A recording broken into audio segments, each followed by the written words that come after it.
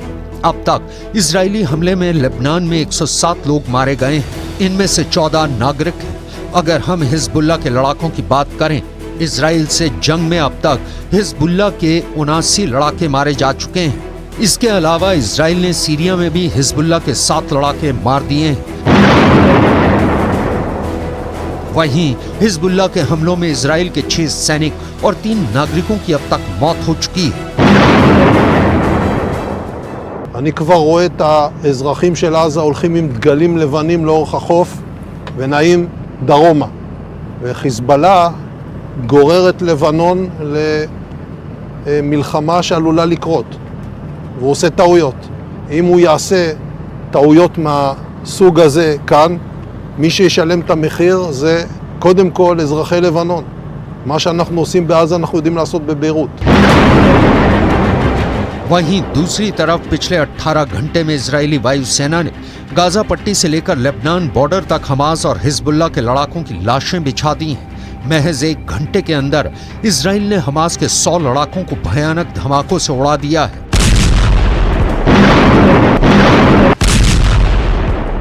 वहीं दूसरी तरफ हिजबुल्लाह के लड़ाकों को इजराइल ने इस तरह से टारगेट करके मारा है कि मरने वाले हिजबुल्लाह लड़ाकों को अपने मरने का एहसास तक नहीं हो पाया। इजराइल की आईडीएफ ने जोरदार धमाकों से हमास और हिजबुल्लाह लड़ाकों के चीथड़े उड़ा दिए हैं।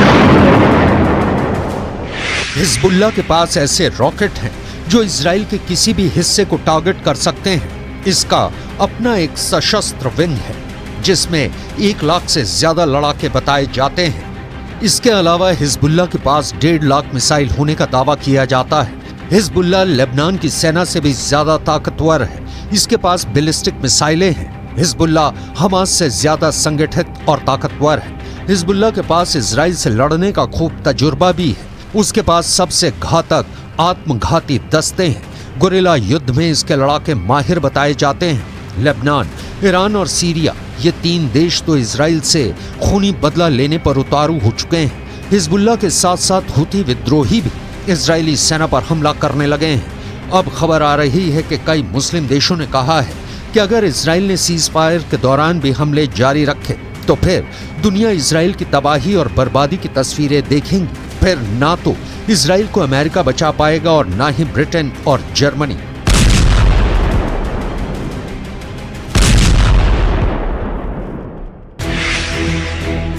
हिजबुल्लाह हुती का हमला, नक्शे से मिटेगा इजराइल। इधर ईरान इस्लाम के नाम पर मुस्लिम मुल्कों को इजराइल के खिलाफ युद्ध करने के लिए भड़का रहा है, लेकिन 62 साल के ईरान के राष्ट्रपति सैयद इब्राहिम रईसी ने तो साफ कह दिया है कि हमें ऊपर वाले के नाम पर इजराइल के क्रूर हमलों के खिलाफ एकजुट होना होगा और इजराइल के भीषण हमलों का जवाब देना होगा।